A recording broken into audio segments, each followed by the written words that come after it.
이 말씀 위에 하나님의 크신 은혜가 함께 하시길 바랍니다. 한번 따라서 해보실까요? 기도와 기적. 기도와 기적. 국어사전에 보면 기적을 이렇게 정의하고 있습니다. 상식으로는 생각할 수 없는 기이한 일, 신에 의하여 행해졌다고 믿어지는 불가사의한 현상, 이렇게 말하고 있는데요. 여러분 혹시 지금 기적이 필요하지 않으세요? 저는 하나님이 베풀어 주시는 큰 기적이 필요합니다. 즉 하나님의 큰 도움이 필요하다는 거지요. 아마 여러분들도 다 마찬가지일 거예요. 그래서 새벽을 깨우게 되고 더욱더 무릎 꿇게 되고 그런 거죠. 지금 나라도 주님의 기적이 필요합니다. 그런데요, 기도하면 하나님이 반드시 기적을 베풀어 주십니다. 이것이 성경적입니다. 감사한 것은 하나님은 지금도 기도하는 자들이나 교회에 기적을 베풀어 주신다는 거지요. 오늘 말씀해 보면 예루살렘 교회가 설립된 이래 최대 위기를 만난 것을 보게 됩니다. 그것은 교회에 대한 헤롯 왕의 핍박입니다. 헤롯은 우선 야고보 사도를 칼로 죽입니다. 이것을 유대인들이 기뻐해요. 참 나쁜 사람들이죠. 인간에게는 누구나 악한 본성이 있습니다. 헤롯이 교회를 핍박하고 야고보 사도를 죽이는 것을 유대인들이 기뻐하니까 그는 더 신나서 이번에는 베드로까지 잡아 죽이려고 합니다. 베드로가 누구입니까? 예수님의 수제자이지요. 예루살렘 교회의 담임 목사라 할 수 있습니다. 그런데 베드로까지 잡아 죽이려고 하니 교회가 최대 위기를 만난 거지요. 헤롯은 우선 베드로를 잡아 깊은 감옥에 가두었습니다. 곧바로 죽이려고 했는데 유월절 기간이라 못 죽이는 겁니다. 그래서 유월절이 지난 후에 죽이려고 우선 감옥에 수감하여 손에 쇠사슬을 채우고 그것도 모자라 군인 4패에 맡겨 지키게 했습니다. 이때 예루살렘 교회는 어떻게 해야 할까요? 여러분 같으면 어떻게 하시겠습니까? 특공대라도 조직하여 맞서겠습니까? 아니면 피켓 시위라도 하시겠습니까? 그런데 이런 것은 아주 약한 예루살렘 교회에서는 엄두도 못 낼 일이었습니다. 하지만 예루살렘 교회가 헤롯의 핍박 앞에서 취한 방법이 딱 한 가지 있어요. 그것은 하나님께 간절히 기도하는 거지요. 사실 기도는 세상적으로 볼 때 가장 무기력하고 힘없는 사람들이 취하는 방법 같아요. 요즘은 성도들, 아니 주의 종들에게조차도 환영을 제대로 받지 못하는 게 기도인 것 같아요. 하지만 기도는 교회와 성도들이 취할 수 있는 가장 강력한 방법입니다. 왜냐하면 기도하면 그 문제는 단순히 교회나 성도 개개인의 문제가 아니라 하나님의 문제가 되기 때문에 그래요. 당시 헤롯 왕이 아무리 절대 권력을 휘두르고 있다고 해도 하나님 앞에서 그는 진짜 별거 아닌 존재였습니다. 인간이란 피조물로서 하나님이 훅하고 바람만 불어도 날아갈 수밖에 없는 존재잖아요. 왕이나 그 어떤 권력자도 마찬가지입니다. 이 사실을 알고 교회와 성도는 위기를 당하거나 문제가 발생했을 때 세상적인 방법을 취할 것이 아니라 반드시 기도를 선택해야 할 줄 믿습니다. 기도를 선택했다는 건 결국 전능하신 하나님을 의지하고 선택했다는 거잖아요. 성경에 보면 위기 때에 기도를 선택한 나라나 교회, 개인은 다 이기고 잘 되었습니다. 그러면 예루살렘 교회와 성도들이 위기를 당했을 때 기도하니까 어떤 역사가 일어났을까요? 한마디로 기적의 연속이었습니다. 첫째, 하나님이 베드로에게 천사를 보내셨습니다. 여러분, 기도하면 하나님이 도울 천사를 보내세요. 본문 7절 상반절입니다. 호련히 주의 사자가 나타나며, 기도하니까 하나님은 천사를 감옥에 있는 베드로에게 보내주셔서 저를 구출해 내시는 거죠. 두 번째로 쇠사슬이 그 손에서 벗겨졌습니다. 7절을 다시 한번 보세요. 호련히 주의 사자가 나타나며 옥중에 강체가 빛나며 또 베드로의 욕구를 쳐 깨워 이르되 급히 일어나라 하니 쇠사슬이 그 손에서 벗어지더라. 여러분, 기도하면 손을 칭칭 감고 있는 쇠사슬이 벗겨집니다. 손을 감고 있는 쇠사슬이 벗겨지는 것이 기적 아닙니까?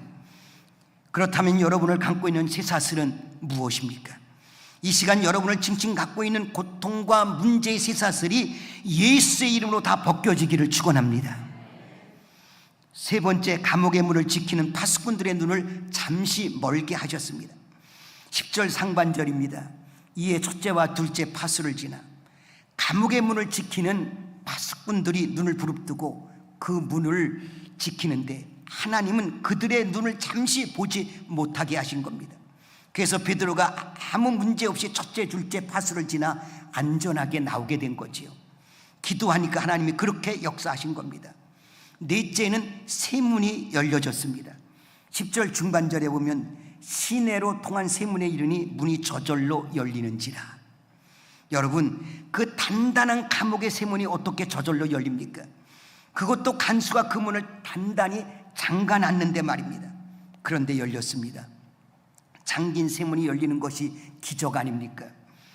어떻게 이런 기적이 일어날 수 있습니까? 한마디로 교회가 기도하니까 하나님이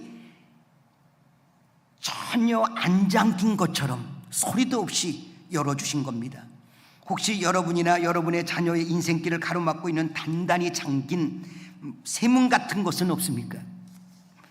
앞길에 단단히 잠긴 쇠문 같은 것이 가로놓여 있어서 앞으로 조금도 나갈 수 없지는 않습니까? 여러분 스스로 힘으로 그 잠긴 쇠문을 아무리 열려고 해도 소용이 없습니다. 여러분의 식구들이 온 힘을 합친다고 할지라도 그 잠긴 쇠문은 꿈쩍도 하지 않습니다. 여러분 다 경험하셔서 아시잖아요. 하지만 염려하지 마세요. 기도하면 하나님이 그 단단한 쇠문도 아주 가볍게 열어주십니다. 소리도 안 나게 말입니다. 다섯째로 베드로가 죽일 위기에서 건짐을 받습니다. 11절입니다. 이에 베드로가 정신이 들어 이르되 내가 이제 참으로 주께서 그의 천사를 보내어 나를 헤롯의 손과 유대 백성의 모든 기대에서 벗어나게 하신 줄 알겠노라 하여. 베드로는 그의 고백처럼 헤롯의 손에서 죽을 뻔했습니다. 그런데 교회가 기도하니까 헤롯이 잡아 죽이려는 그 전날 밤 하나님이 천사를 보내서 구원해 주시는 기적을 베풀어 주신 겁니다. 이러한 역사는 지금도 계속되고 있는 줄 믿습니다. 어떤 한 은행의 높은 자리에 있는 분이 중풍으로 쓰러졌습니다. 의사는 그가 석 달밖에 살지 못한다고 했습니다. 그 말을 들은 그의 아내와 가족들은 그 소식을 듣고 어찌할 바를 몰랐습니다. 그러나 그 온 가족이 남편을 위해서 아빠를 위해서 하나님 앞에 기도하기 시작했습니다. 중풍으로 제대로 움직이지 못하는 몸이었지만 가족들은 그를 부축해서 함께 새벽 기도를 나가기 시작한 겁니다. 1년 365일 매일같이 새벽 기도를 다녔습니다. 이 가족은 중풍으로 쓰러진 남편과 아빠를 데리고 1년간 빠짐없이 새벽 기도를 참석한 거지요. 전에는 1년 365일 계속 새벽 기도를 했잖아요. 사실 혼자 새벽 기도 나가는 것도 결코 쉽지 않습니다. 그런데 중풍에 쓰러진 아빠를 모시고 새벽 기도에 간다는 것은 대단한 것이지요. 쉽게 말해서 아빠를 위해 온 가족이 새벽에 부르짖은 겁니다. 이것은 예사로운 것이 아니에요. 하나님이 얼마나 감동을 받으셨겠어요. 실제로 그러한 가운데 놀라운 일이 벌어졌습니다. 자기도 모르게 온몸에 마비가 풀어지더니 팔다리 온몸의 근육에 감각이 돌아오고 움직이게 되면서 스스로 움직이고 걷게 된 겁니다. 하나님이 중풍에서 낫게 하시는 기적을 베풀어 주신 거지요. 그러면 여러분 어떤 자리에서도 결코 포기해서는 안 됩니다. 끝까지 하나님 앞에 기도해야 돼요. 믿는 둥 마는 둥 하는 둥 마는 둥 적당히 해가지고는 하나님의 능력과 기적을 체험할 수 없습니다. 이와 같이 교회와 성도들이 기도하면 하나님이 베풀어 주시는 기적을 체험하게 됩니다. 지금도 하나님은 기적을 베풀어 주시기 위하여 기도하는 자를 찾고 계십니다. 그러면 주님이 베풀어 주신 기적을 힘입기 위해서 어떻게 기도해야 할까요? 첫째는 믿음을 가지고 기도해야 합니다. 따라서 해보실까요? 믿음을 가지고 기도하자. 마태복음 21장 22절에 보면 너희가 기도할 때 무엇인지 믿고 구하는 것은 다 받으리라 하시니라 했습니다. 제가요 경기도 여주에서 목회를 하고 있을 때 있었던 일입니다. 하루는 성결교회 다니는 권사님이 저를 찾아왔어요. 제가 섬기는 교회 위에 집에 사는 한 할머니가 계신데 꼭 목사님이 가셔야 할 것 같아서 찾아왔다는 거예요. 다른 교회 권사님이 다른 자기 교회 목사님도 아닌데 다른 교회 목사님 찾아온다는 건 쉽지 않잖아요. 그래서 그 권사님과 함께 할머니 댁으로 갔어요. 갔더니 할머니 말씀인즉 벌써 수년 동안이나 밤에 잠을 못 잔다는 거예요. 그도 그럴 것이 밤마다 몇 년 전 자살한 아들 귀신이, 정확히 말하면 아들을 가장한 귀신이지요. 그 귀신이 찾아와서 막 밤새도록 몸을 더듬고 때리고 꼬집고 막 그런다는 거예요. 어떤 땐 자살한 조카 귀신까지 찾아와서 쌍으로 그 짓을 한다는 거예요. 그러니까 이 할머니가 눕지도 못하고 이렇게 쪼그리고 저기에서 밤새도록 고통을 당하는 거죠. 그래서 제가 물었어요. 아들이 왜 자살했어요? 이운즉 아들이 목수인데 다방에서 일하는 아가씨와 눈이 맞아 결혼했는데 이 며느리가 빚을 수억이나 져서 고민하다가 스스로 목숨을 끊었다는 거예요. 사실 사랑하는 아들이 목숨을 끊고 어머니 곁을 떠나갔다면 얼마나 슬픕니까? 그러나 이 할머니는 슬퍼할 겨를도 없이 죽은 아들을 가장한 귀신이 밤마다 찾아와 엄마를 괴롭혀서 잠도 못 자고 두려움 가운데 고통을 당하고 있었던 거죠. 이 병원 저 병원 가도 안 돼요. 무슨 약을 먹어도 안 되는 거예요. 그렇게를 수년이에요. 그 말을 듣고 제가 뭐라고 했는지 아세요? 다른 말 안 했어요. 믿음을 가지고 이렇게 말했어요. 할머니, 제가 기도해 드리면 오늘 밤부터 잠을 잘 주무실 겁니다. 그리고는 찬송 한 장 부르고 말씀을 간단히 전한 후에 기도를 드리고 왔어요. 이 할머니가 어떻게 되었겠어요? 며칠 후 할머니가 봉투에 1,000원짜리 구겨진 거 몇 장 넣어갖고 교회를 찾아오셨어요. 그 봉투를 주시면서 이런 말을 해요. 목사님 참 용하시대요. 목사님이 기도하고 가시는 것부터 귀신이 안 나타나서 그때부터 잠을 잘 자고 있어요. 그래서 제가 그 할머니에게 웃으면서 말했어요. 할머니, 제가 용한 것이 아니라 예수님이 용하세요. 예수님이 용하시잖아요. 예수님이 용하세요. 여러분, 정말 제가 용해서 그 귀신을 쫓아낸 게 아닙니다. 주님의 말씀을 믿고 눈에 아무것도 안 보여도 귀에 아무것도 안 들려도 오직 믿음을 가지고 기도하니까 귀신이 쫓겨난 줄 믿습니다. 지금도 오직 믿음으로 기도하면 하나님이 역사하시는 줄 믿습니다. 둘째로 합심하여 기도해야 합니다. 베드로가 헤롯의 손에서 구원을 받은 것은 교회가 합심해서 기도했기 때문이죠. 세 번째는 간절히 기도해야 합니다. 5절에 보세요. 이에 베드로는 옥에 갇혔고 교회는 그를 위하여 간절히 기도하더라. 넷째는 끈기 있게 기도해야 합니다. 즉 응답받을 때까지 기도해야 돼요. 누가복음 18장 7절에 보면 하물며 하나님께서 그 밤낮 불있는 택하신 자들의 원한을 풀어주지 아니하시겠느냐, 그들에게 오래 참으시겠느냐 그랬어요.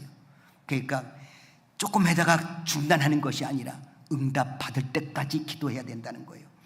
이제 제가 체험했던 이야기 한 가지를 더 들려드림으로 오늘 말씀을 마치겠습니다. 제 이야기란 지금 미국에 살고 있는 딸에 대한 이야기예요.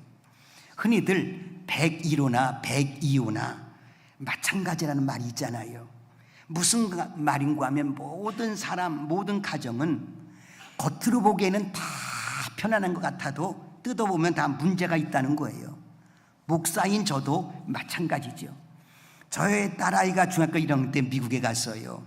큰엄마가 미국에 살고 있기 때문이죠. 시골에 있는 교회 심의다 보니 교회에서 단 한 푼도 지원받지를 못했습니다. 아니, 제가 도와달라고 하질 않았어요. 그런 가운데 비자 유효 기간도 만기가 되었어요.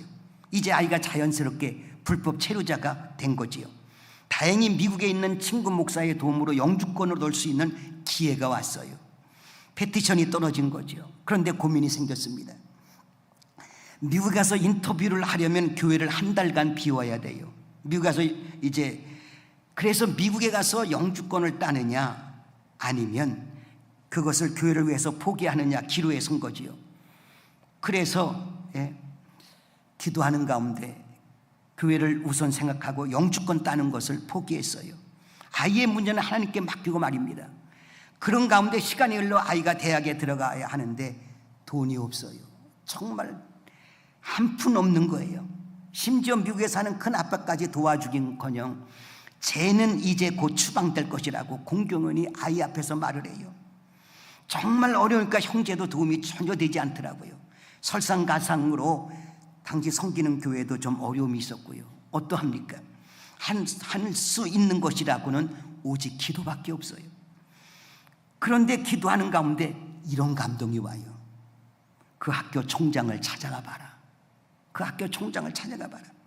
그래서 딸아이에게 들어가고자 하는 대학교 총장을 찾아가 보라고 했지요. 근데 그 말을 그 아이가 들어요. 하지만 시민권자인 사촌 오빠까지 쫓치는 이야기를 해요. 네가 총장 만나려고 하지만 그 사람들이 콧대가 얼마나 센지 아느냐. 근데 아시아 조그만 나라에서 온 너 같은 애를 만나주겠느냐. 그것도 총장이. 그래도 딸아이는 아빠를 믿고 총장을 만나려고 해요. 처음 2번은 안 됐어요. 얼마나 긴장을 했는지 아이 입술이 막 터져요. 그래도 포기하지 않으니까 3번째 만에 만남이 성사됐어요. 여러분 어떻게 되었을까요? 놀라지 마세요. 하나님이 역사하시니까 졸업할 때까지 장학금을 주겠다는 거예요. 졸업할 때까지. 예? 하나님이 역사하시니까 이런 역사가 일어나요. 그래서 대학교, 대학원까지 모두 등록금 한 푼 안 내고 학교를 마칠 수 있었어요. 지 사촌의 언니나 오빠들은 시민권자지만 돈 빌려갖고 학비를 내갖고서 빚이 있는데 이 안에 한 푼도 없어요. 이게 기적이 아니고 또 무엇이겠습니까? 그런데 여러분, 하나님의 기적은 특별한 사람에게만 있는 것이 아닙니다. 기도하면 다 기적을 체험할 줄 믿습니다. 예수님은 제자들에게 설교하는 법은 안 가르쳐 주셨지만 기도하는 법은 가르쳐 주셨어요. 그것도 부족해서 기도의 모범인 주기도문을 가르쳐 주셨잖아요. 그뿐 아닙니다. 하나님의 집을 가르쳐서 말씀의 집이라 하지 않으시고 내 집은 만민이 기도하는 집이라 하셨어요. 사랑하는 여러분, 기도하면 누구든 기적을 체험합니다. 하나님이 기도하는 교회와 성도에게는 반드시 기적을 체험하도록 베풀어 주시기 때문에 그래요. 여러분, 기적이 필요하지 않으세요? 주님의 은혜가 필요하지 않으세요? 오늘 이 새벽에 잘 오셨어요. 계속해서 새벽을 깨우며 기도하실 때 하나님이 큰 은혜로 더하실 줄 믿습니다. 믿음을 가지고 합심하여 간절히 끈기 있게 기도하면 됩니다. 우리 한번 따라서 하십시다. 믿음을 가지고 합심하여 간절히 끈기 있게 기도하면 된다. 기도하겠습니다. 하나님 아버지, 저희들을 사랑해 주셔서 이 새벽에 날마다 새벽을 깨우며 나와 기도하게 하시니 감사함을 드립니다. 하나님, 우리에게 힘을 더해 주셔서 정말 기도할 때에 믿음을 가지고 합심하여 간절히 끈기 있게 기도하게 하여 주시옵소서. 그래서 여기저기서 기적의 역사의 간증이 계속해서 들려지게 도와주시고 하나님의 놀라운 은혜가 저들을 날마다 둘러주시는 은총으로 도와여 주시옵소서. 이 시간도 하나님이여 교육자 수련회 중에 있는 담임 목사님과 부교육자들을 다시 한번 붙잡아 주시고 또한 이 나라를 붙잡아 주시며 하나님 아버지, 병상에 있는 분들, 모든 분들, 특별히 이혁규 장로님과 김옥규 장로님과 이은영 집사님을 붙들어 주시옵소서. 이 시간도 이제 개인 기도 들어갈 때 주님께서 함께하여 주셔서 입술에 기도형을 물려주셔서 주님 안에서 정말 기도하는 가운데 큰 은혜를 힘있게 인도하여 주시고 오늘 한 날도 복된 한 날 되게 하여 주시옵소서. 예수님의 이름으로 기도하옵나이다. 아멘. 이제 주님 가르친 기도로 새벽 기도를 마치도록 하겠습니다. 하늘에 계신 우리 아버지, 아버지의 이름을 거룩하게 하시며 아버지의 나라가 오게 하시며 아버지의 뜻이 하늘에서와 같이 땅에서도 이루어지게 하소서. 오늘 우리에게 이루어질 양식을 주시고 우리가 우리에게 잘못한 사람을 용서해 준 것 같이 우리 죄를 용서하여 주시고 우리를 시험에 빠지지 않게 하시고 악에서 구하소서. 나라와 권능과 영광이 영원히 아버지의 것입니다. 아멘.